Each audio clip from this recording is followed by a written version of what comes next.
جی اس medicine کی سب سے جو بڑی علامت ہے، کسی بھی تکلیف کے اندر اگر غنودگی ہو، نشے جیسی حالت ہو، منہ خشک ہو، تو اس میڈیسن کی طرف ضرور توجہ دھیان دینا چاہیے۔ اس کی دوسری علامت یہ ہے کہ جب منہ میں حد سے زیادہ خشکی ہو اور پیاس نہ ہو، خشکی بھی ہو پیاس نہ ہو، اور تھوک جو ہے وہ روئی کی طرح سفید ہو، اور اگر ساتھ معدے کا بھی مسئلہ ہو تو پھر سننے پہ سہاگا ہے، یہ میڈیسن ضرور انشاءاللہ کام کرے گی۔ اس کی تیسری علامت یہ ہے کہ پخانے کے دوران یا بعد میں غشی جیسی کمزوری ہو جائے تو اس میڈیسن کو ضرور استعمال کرنا چاہیے۔ اس کی چوتھی علامت یہ ہے کھانے کے بعد پیٹ ہوا سے بھر جاتا ہے اور ساتھ وہی غنودگی اور نشے جیسی حالت ہو تو یہ اس کا پکا نشان ہے، اس میڈیسن کو ضرور استعمال کرنا چاہیے۔ اس کی پانچویں علامت یہ ہے کہ بوڑھے آدمیوں کی بد ہضمی کے لیے بہت ہی کمال کی میڈیسن ہے۔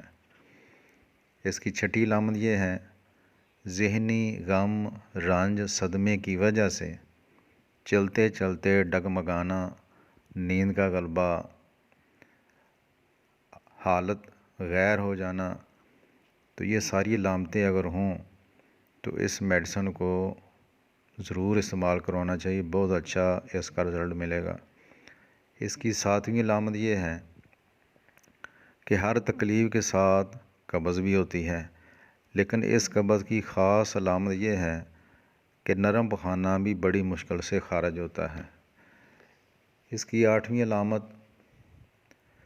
یہ جتنی اوپر میں نے علامتیں بیان کی ہیں، اگر ان کے ساتھ کسی مرد یا عورت کو چہرے پر چھائیاں، دبے وغیرہ ہوں تو بھی اس میڈیسن کو ضرور استعمال کروانا چاہیے۔ نویں علامت، اگر کسی کو کھلی ہوا میں چکر آتے ہوں، نشے جیسی حالت ہو، سر میں کڑکڑاہٹ کی آوازیں آئیں، معمولی چھونے یا ہوا کے جھونکے سے تکلیف پیدا ہو یا بڑھے، تو ایسے مریض کو اس میڈیسن کو ضرور استعمال کروانا چاہیے۔